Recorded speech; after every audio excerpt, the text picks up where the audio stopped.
The sleepy, suburban cul-de-sac of Pleasant Hollow Estates hadn't seen this much excitement since Mrs. Abernathy's prize-winning poodle, Fluffy, mistook the HOA president's meticulously manicured lawn for his personal porcelain throne.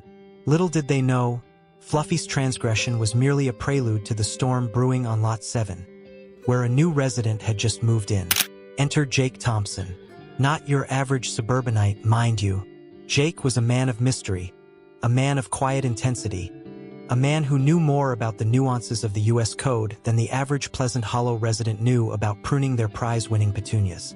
You see, Jake Thompson wasn't just some dude looking for a quiet life. He was the Honorable Judge Jake Thompson, a federal judge with a reputation for taking down corrupt politicians and Wall Street wolves. After a particularly grueling case that involved more backstabbing than a Shakespearean drama club, Jake decided he needed a change of scenery.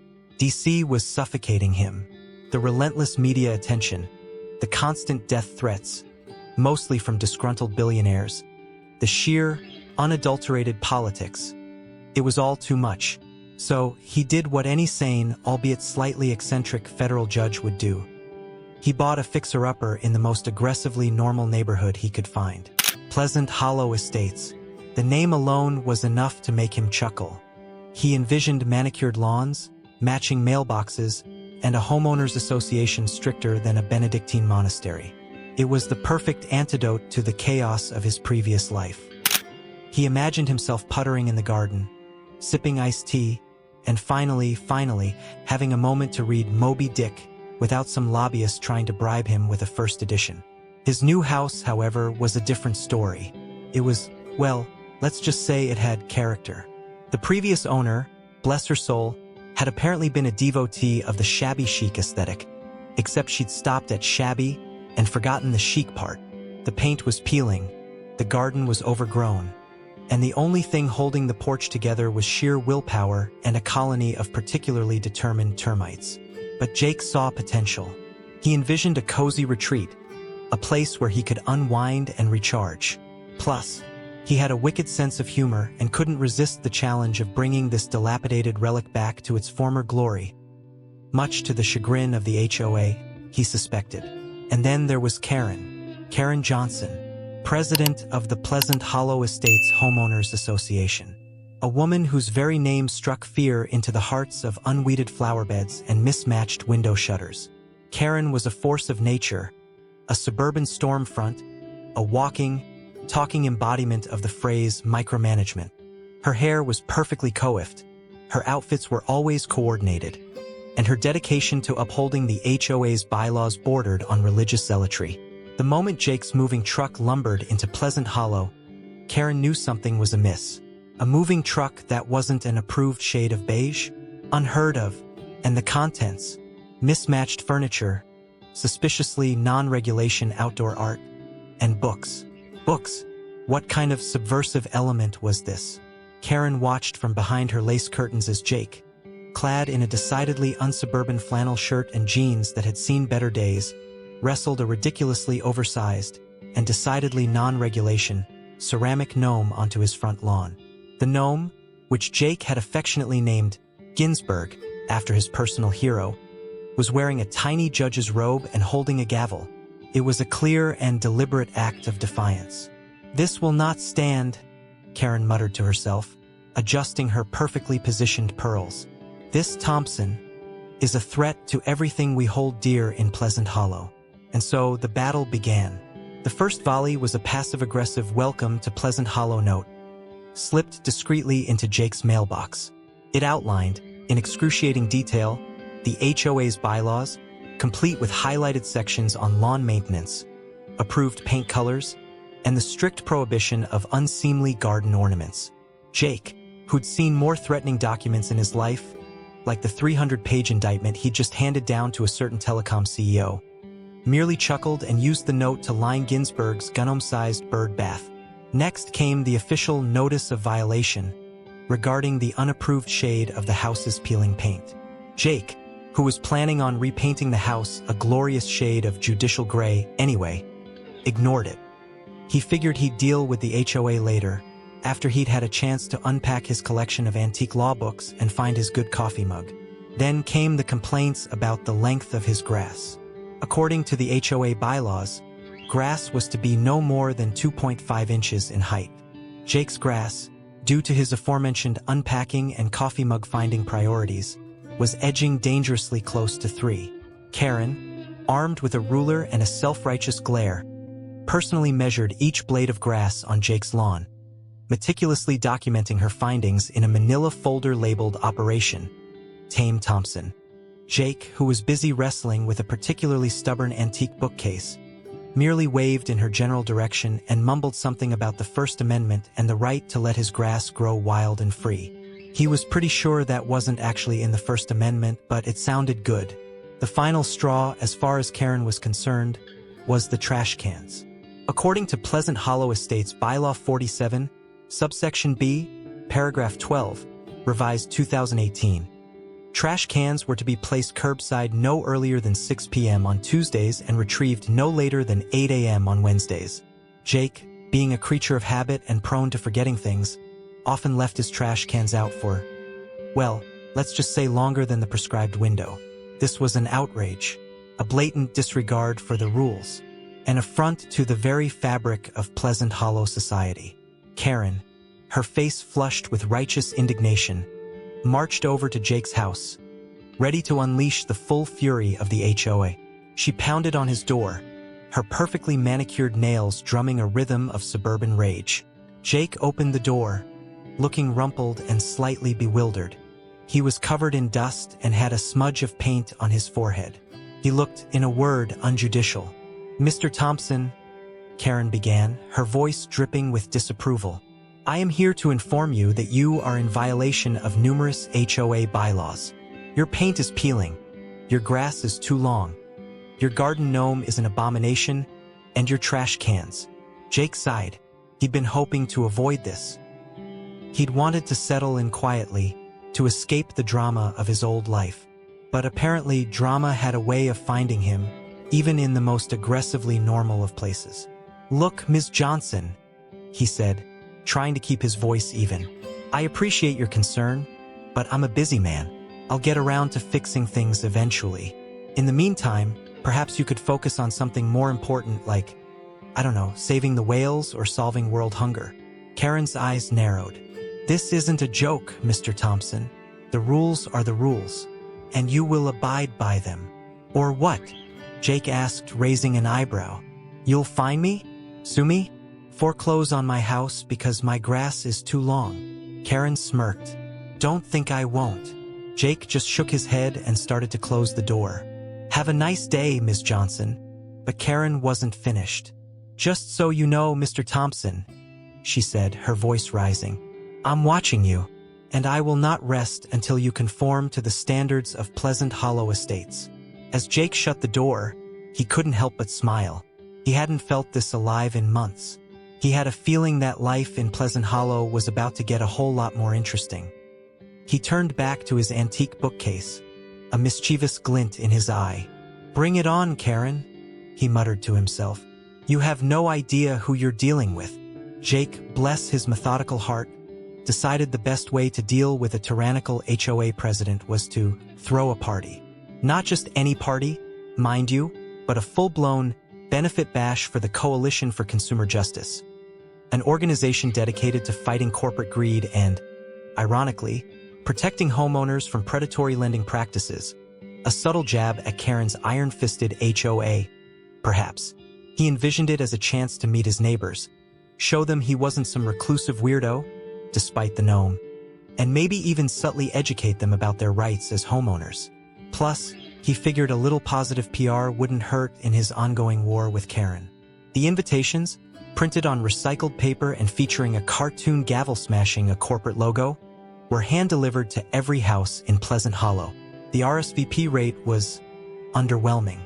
Most residents, intimidated by Karen's all-seeing gaze and fearing the wrath of the HOA, politely declined, citing prior engagements, fluffy grooming appointment, the annual petunia pruning competition, a very important Tupperware party. But a few brave souls, those who'd secretly chafed under Karen's rigid rules and longed for a taste of rebellion, tentatively RSVP'd in the affirmative. Among them was Mildred McMillan, a sweet, elderly woman who'd been fined for painting her birdhouse a shade of blue that wasn't on the HOA's approved list, and Bob Peterson, a retired accountant who'd been battling the HOA for years over his right to display a decorative flamingo on his lawn. These were Jake's people, the rebels, the underdogs. Karen, upon receiving her invitation, delivered with a distinctly passive-aggressive flourish by Jake himself, nearly choked on her kale smoothie. Party? A charity party? Without HOA approval? This was an outrage of epic proportions. She immediately sprang into action. First, she sent out a mass email to all Pleasant Hollow residents, warning them about the dangerous individual living on Lot 7 and urging them to boycott the party. She cited vague concerns about unvetted attendees, potential noise violations, and the subversive nature of the Coalition for Consumer Justice. Then she took a more direct approach. She marched over to Jake's house, her face a mask of suburban fury, and demanded that he cancel the event. "Mr. Thompson," she said, her voice trembling with indignation, "this party is a clear violation of HOA Bylaw 67, subsection C, paragraph 9, which states that all gatherings of more than 10 people require prior written approval from the HOA board. And I can assure you, you will not be receiving that approval." Jake, who was busy stringing fairy lights around his now pristine and HOA-approved garden, simply smiled. "Ms. Johnson," he said, his voice dripping with faux politeness, "I appreciate your concern, but I believe I have the right to invite whomever I please to my own property. And besides," he added with a wink, "I'm pretty sure the First Amendment protects my right to throw a party for a good cause." Karen sputtered. "The First Amendment has nothing to do with HOA bylaws. Are you sure about that, Ms. Johnson?" Jake asked, his eyes twinkling. "Perhaps you should consult a lawyer." Karen, realizing she was losing the argument, resorted to her trump card, threats. "If you go through with this party, Mr. Thompson," she said, her voice low and menacing, "you will regret it." Jake simply shrugged. "Is that a threat, Ms. Johnson?" Karen hesitated, then doubled down. "It's a promise." Undeterred, Jake pressed on with his party preparations. He hired a local band, a bluegrass group with a penchant for satirical lyrics, ordered a mountain of organic appetizers, and even convinced a few of his former colleagues from DC to make an appearance, a subtle power move designed to impress and intimidate. The day of the party dawned bright and sunny. Jake, dressed in a surprisingly dapper suit, greeted his guests with a warm smile and a glass of sparkling lemonade. Mildred McMillan arrived with a homemade pie, baked in a non-regulation pie tin, no doubt, and Bob Peterson proudly displayed his decorative flamingo on Jake's lawn, a defiant act of suburban rebellion that drew cheers from the crowd. Karen, meanwhile, watched from her window, seething with rage. The music was too loud, the laughter was too boisterous, and the sight of her neighbors enjoying themselves without her permission was simply unbearable. She paced back and forth, plotting her revenge. As the party reached its peak, Karen decided to take matters into her own hands. She knew she couldn't shut down the party directly. Jake had made it clear he wasn't afraid to call the police, so she decided to take a more subtle approach. Under the cover of darkness, armed with a can of gasoline and a box of matches, Karen crept onto Jake's property. Her plan was simple. She would start a small fire in the garden, just enough to disrupt the party and send everyone scattering. She figured a little accidental damage would teach Jake a lesson about the importance of respecting HOA bylaws. She poured the gasoline on a pile of dry leaves near the back fence, struck a match, and watched with grim satisfaction as the flames began to flicker and grow.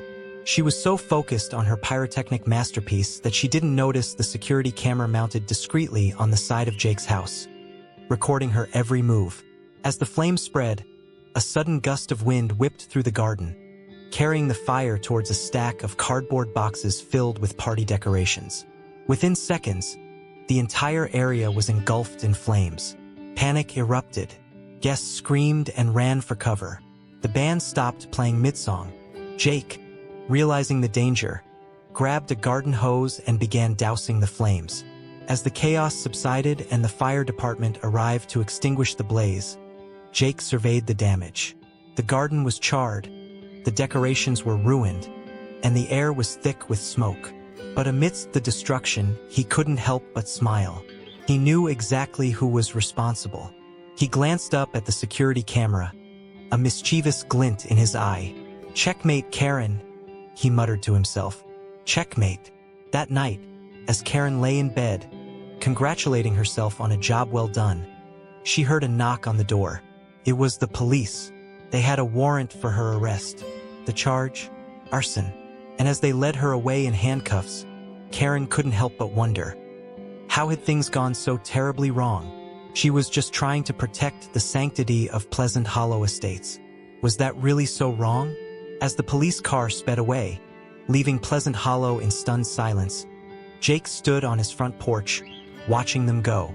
The game was afoot, and Judge Jake Thompson was ready to play. The arrest of Karen Johnson sent shockwaves through Pleasant Hollow Estates. The HOA president, the paragon of suburban perfection, the woman who knew every bylaw by heart, was now accused of arson. The sheer audacity of it.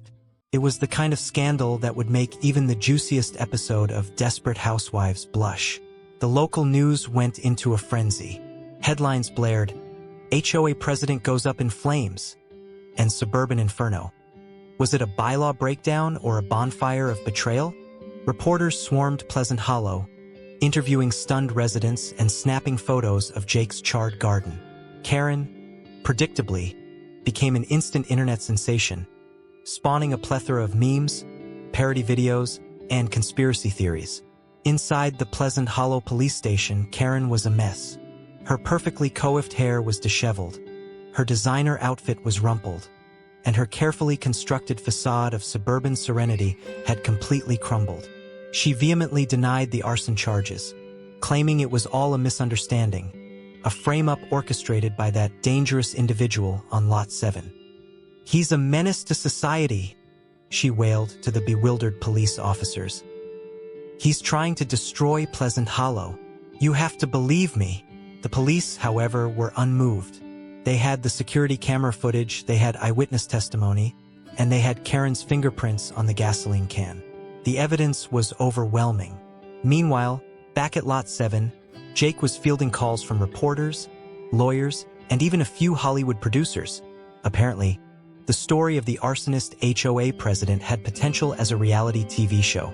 He politely declined all offers, stating that he was focused on rebuilding his garden and bringing the perpetrator to justice. As the media circus swirled around him, Jake decided it was time to reveal his true identity. He held a press conference on his front lawn, standing in front of his charred garden and flanked by his new best friends, Mildred McMillan and Bob Peterson. "My name is Jake Thompson," he announced to the assembled reporters. "And I am a judge, a federal judge." The reporters gasped. Flashbulbs popped. The news went viral. The story had just taken a turn for the truly bizarre. Karen, watching the press conference on TV from her jail cell, nearly had a coronary. A federal judge? Living in Pleasant Hollow? And she tried to burn his house down? She was officially screwed. The revelation of Jake's identity changed everything. Suddenly, the story wasn't just about a disgruntled HOA president and a rogue homeowner. It was about a powerful judge being targeted by a petty tyrant. The public outrage against Karen intensified. But Karen, ever the master of self-deception, refused to admit defeat. She convinced herself that Jake was the one who was in the wrong, that he was abusing his power, that he was trying to silence her and her efforts to protect Pleasant Hollow. From her jail cell, she launched a counteroffensive. She contacted a local blogger known for his conspiracy theories and fed him a steady stream of misinformation about Jake. She claimed he was corrupt, that he was involved in shady deals, that he was using his position to harass her and other innocent homeowners. The blogger, eager to capitalize on the scandal, published a series of articles smearing Jake's reputation. He accused him of everything from accepting bribes to having an affair with his secretary. The articles were filled with lies and innuendo, but they were effective in sowing seeds of doubt in the public's mind. Jake, horrified by the smear campaign, realized that Karen wasn't just crazy, she was dangerous. He knew he had to do something to stop her before she completely destroyed his reputation and his career. He contacted his former colleagues in D.C., the ones he'd left behind to escape the political circus, and asked for their help. They were initially reluctant to get involved, but after hearing about Karen's lies and her attempts to ruin Jake's life, they agreed to lend a hand. They launched a discreet investigation into Karen's activities, digging into her past, scrutinizing her financial records, and interviewing her former associates. What they found was even more shocking than they had imagined. It turned out that Karen's obsession with the HOA wasn't just about maintaining order. It was about power and control.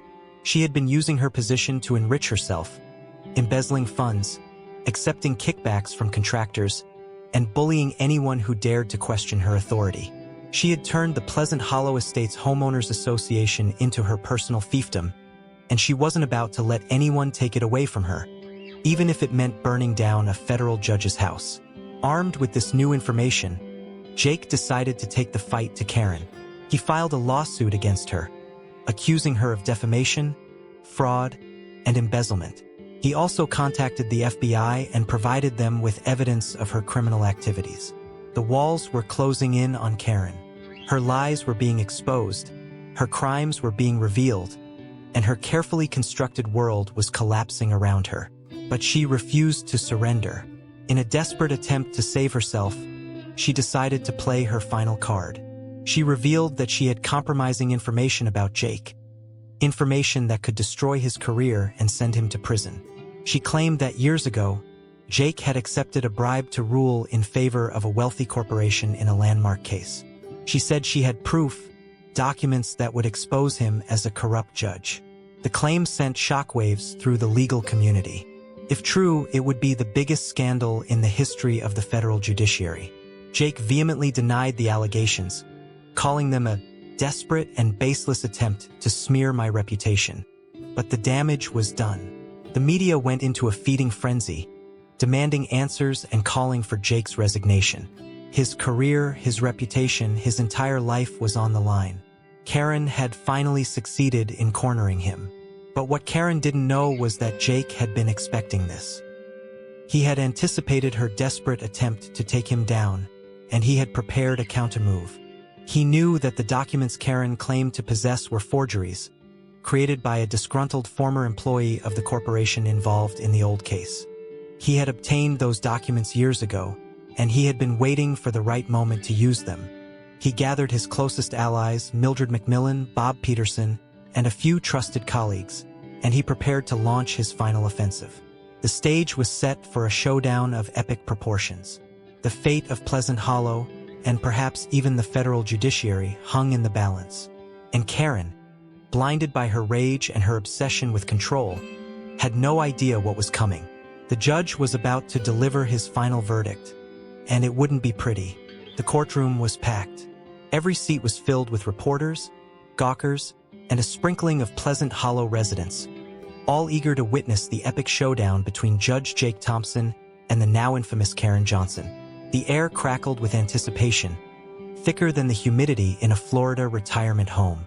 Jake, looking every inch the stern, unyielding judge, sat at the plaintiff's table, flanked by his legal team, a motley crew of former colleagues and idealistic young lawyers eager to take down a suburban tyrant.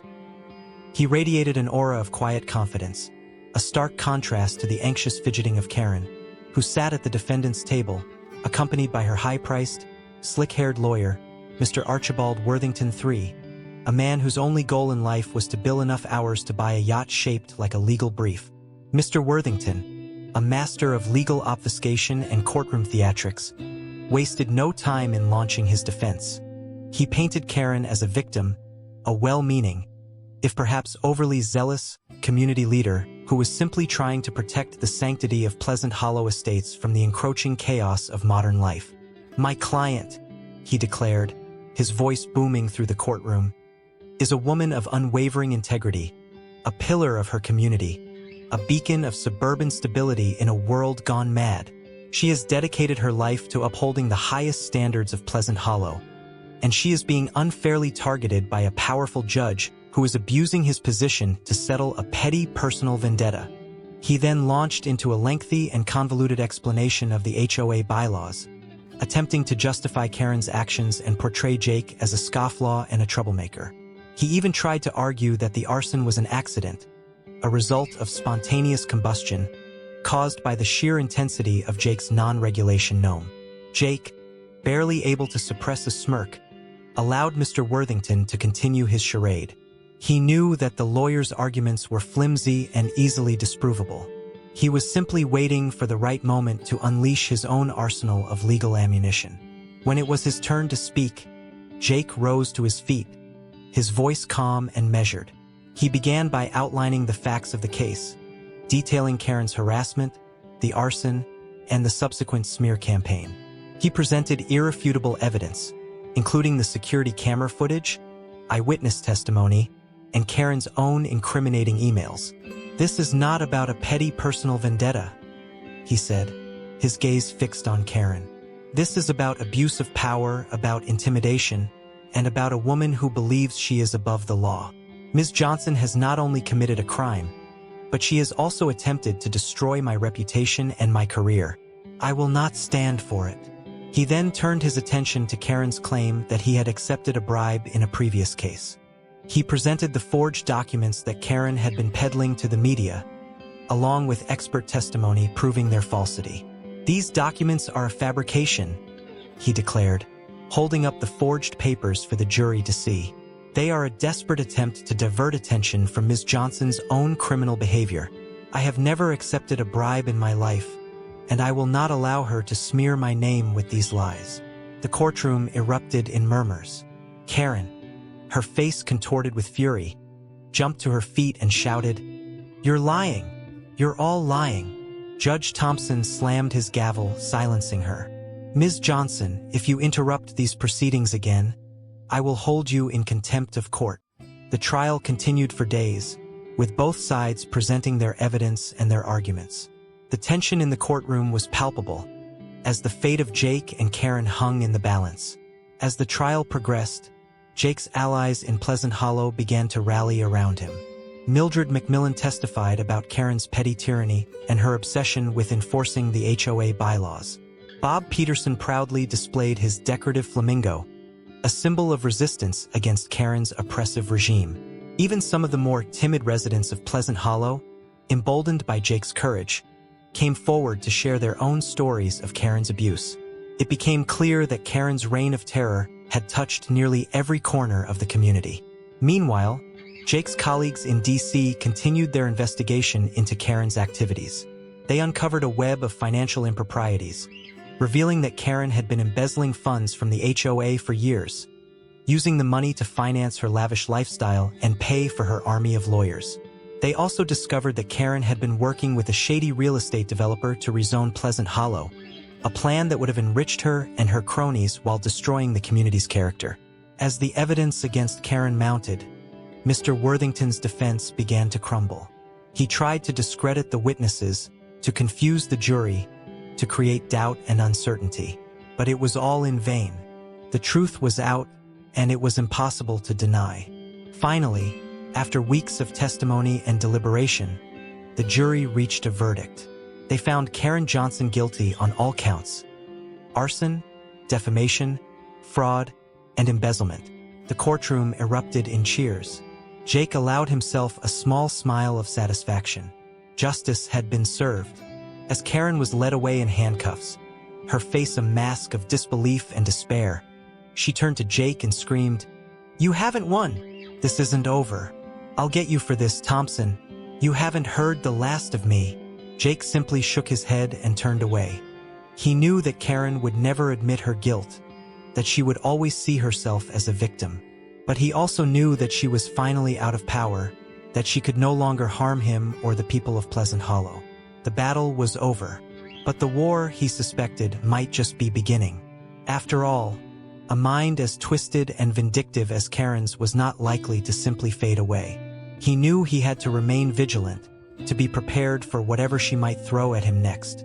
As he left the courtroom, surrounded by his supporters, Jake couldn't help but feel a sense of relief. He had stood up to a bully, he had fought for justice, and he had won. But he also knew that the fight for freedom and fairness was never truly over. There would always be new challenges, new threats, new battles to be fought. And Judge Jake Thompson, the unlikely hero of Pleasant Hollow Estates, was ready to face them all. With his gavel, his wit, and his unwavering commitment to the truth, he was ready to defend the values he believed in, no matter the cost. The suburbs would never be the same, and neither would Karen. The aftermath of Karen's trial was a whirlwind of activity. Pleasant Hollow Estates was in a state of perpetual celebration, like a suburban Mardi Gras. The tyrannical HOA was disbanded, replaced by a democratically elected board committed to transparency and fairness. Bob Peterson's flamingo became the community's official mascot, adorning everything from lawn ornaments to the new HOA letterhead. Mildred McMillan's non-regulation birdhouse blue became the official color of the neighborhood's mailboxes, a vibrant symbol of rebellion against conformity. Jake, basking in the glow of his newfound heroism, found himself surprisingly popular. He was invited to speak at community events, profiled in national magazines, and even offered a guest spot on a daytime talk show, which he politely declined, citing a prior commitment to reading Moby Dick. But amidst the accolades and the newfound fame, Jake remained grounded. He knew that his victory was not just about him. It was about the people of Pleasant Hollow, about their resilience, their courage, and their willingness to stand up against oppression. He used his platform to advocate for consumer protection, to fight against government overreach, and to promote the values of fairness and justice. As for Karen, she was sentenced to a lengthy prison term, her empire of suburban terror reduced to a cramped cell and a diet of bland prison food.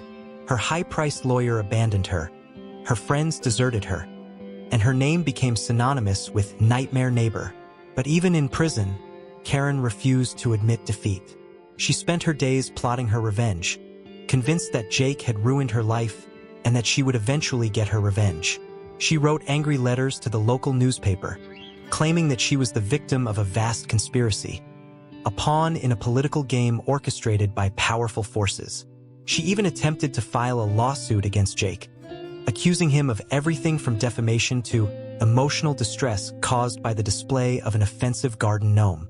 The lawsuit was summarily dismissed by a judge who had clearly seen too many episodes of Judge Judy. One day, while working in the prison library, a punishment for yelling obscenities at a guard, Karen stumbled upon a legal loophole, an obscure clause in the HOA bylaws that she believed could invalidate Jake's ownership of his property. The clause stated that all new residents of Pleasant Hollow Estates were required to attend a mandatory welcome to the neighborhood orientation, a session designed to familiarize them with the HOA rules and regulations. Jake, of course, had never attended such a session, having been too busy fighting off Karen's army of petty bureaucrats. Karen, her eyes gleaming with malicious glee, saw this as her chance to finally get back at Jake. She filed a motion with the court, arguing that Jake's failure to attend the welcome to the neighborhood orientation invalidated his ownership of his property and that the house should be seized and auctioned off to the highest bidder. The motion was dismissed by the court, who cited that Karen no longer had anything to do with the HOA and she had no standing to make such a claim. Years passed. Pleasant Hollow Estates thrived, becoming a beacon of community spirit and suburban harmony. Jake continued to serve as a federal judge, dispensing justice with wisdom, fairness, and a healthy dose of sarcasm. He even found love, marrying a local librarian who shared his passion for books, justice, and quirky garden gnomes. And Karen? Well, she remained in prison, her rage festering, her dreams of revenge unfulfilled. She became a cautionary tale, a reminder of the dangers of unchecked power and the corrosive effects of bitterness and hate. One sunny afternoon, years after the trial, Jake was sitting on his front porch, sipping iced tea and reading Moby Dick. He had finally finished it. After all these years, he looked out at his vibrant garden, at his flamingo-adorned lawn, at his happy and thriving community. He couldn't help but smile. Suddenly, a black limousine pulled up to his curb. A figure emerged from the car, a woman dressed in a stylish pantsuit and wearing a pair of oversized sunglasses. It was Karen. Jake stared at her in disbelief. "What are you doing here, Karen?" he asked, his voice wary. Karen removed her sunglasses, revealing a face that was hardened but still recognizable. "I'm here to apologize," she said, her voice surprisingly subdued. Jake raised an eyebrow. "Apologize?" "Yes," Karen said. "I've had a lot of time to think about things, and I realized that I was wrong. I was consumed by power and control, and I let it destroy me. I want to apologize for everything I did to you and to the people of Pleasant Hollow." Jake studied her carefully, trying to discern whether she was being sincere. He saw a flicker of remorse in her eyes, a hint of genuine regret. "I appreciate that, Karen," he said, "but an apology doesn't undo the damage you've caused." "I know," Karen said, "but I hope it can be a start. I want to make amends. I want to use my experience to help others avoid the mistakes I made." She explained that she had been released from prison on parole and was now working as a consultant, advising HOAs on how to avoid the pitfalls of tyranny and abuse. She was also writing a book about her experiences, a cautionary tale about the dangers of unchecked power. Jake listened intently, his skepticism slowly giving way to cautious optimism. He realized that Karen had truly changed, that she had learned from her mistakes and was genuinely committed to making amends. "Well, Karen," he said, extending his hand, "I accept your apology, and I wish you the best of luck in your future endeavors." Karen smiled, a genuine smile that Jake had never seen before. She shook his hand, her grip firm and sincere. "Thank you, Jake," she said. "You've given me a second chance. I won't let you down." As Karen drove away in her limousine, Jake watched her go, a sense of peace settling over him. He had achieved his revenge, not by destroying Karen, but by helping her find redemption. He returned to his porch, sat down in his rocking chair, and opened his book. The sun was setting, casting a golden glow over Pleasant Hollow Estates. The air was filled with the sound of children laughing, birds chirping, and the gentle hum of suburban life. Jake smiled. He had finally found the peace and tranquility he had been searching for, and he had done it not by running away from the chaos, but by embracing it, by fighting for what he believed in, and by helping others along the way.